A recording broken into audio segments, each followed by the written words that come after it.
So, the human species is one that thrives on social connectivity. It's always been something that that's what sets us apart from, other species on planet Earth and makes us one of the most dominant, successful beings on the planet. This observation led me to what I found to be a very interesting question of, what exactly happens when one doesn't fit in and meet the social standard. So I chose to analyze this question through a couple of different lenses. The first being relevant, statistics and other scientific materials.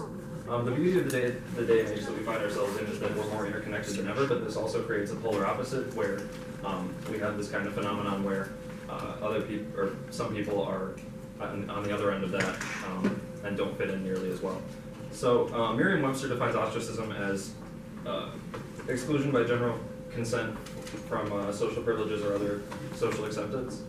According to a 2003 study by Allen and Badcock, long-term exposure to ostracism can lead to feelings of alienation, hopelessness, and depression. This leads me to my first novel that I read for the presentation, The Catcher in the Rye. The Catcher in the Rye follows a 17-year-old reflecting on the past year of his life in which he drops out of his prep school and just kind of finds himself wandering around New York City, struggling to deal with, the fact that he's kind of an alien from the rest of society. He doesn't really fit in. He's consistently talking about how phony he is and how little he fits in with everybody that he meets.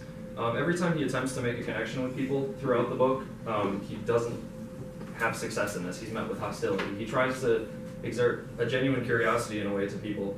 There's a situation in which he is in a taxi and he's attempting to ask the taxi driver just a genuine question he's curious about. He's like, what do you think happens to the ducks in the ponds in Central Park when it gets cold? And the taxi driver's like, what, are you trying to kid me? Like, why are we having this conversation? This is stupid, that kind of thing. So he builds a wall in a way. Every time he attempts to make himself vulnerable, he just kind of gets broken down and builds a wall back up stronger to defend himself. So the second book that I looked at was One Flew Over the Cuckoo's Nest. Interestingly enough, this novel almost kind of builds on that last idea of, depression and the, it builds on the idea of, alienation leading to depression in the way that,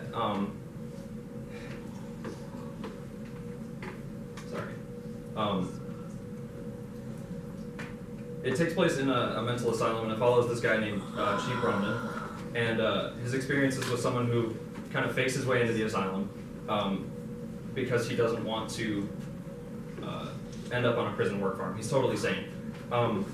This character likes to kind of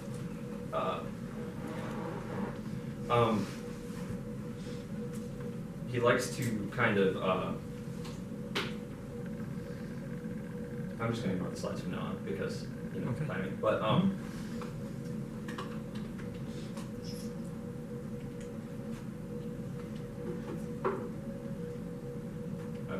stressing out. I'm sorry. I'm just kind of having, a panic attack right now. So. That's okay.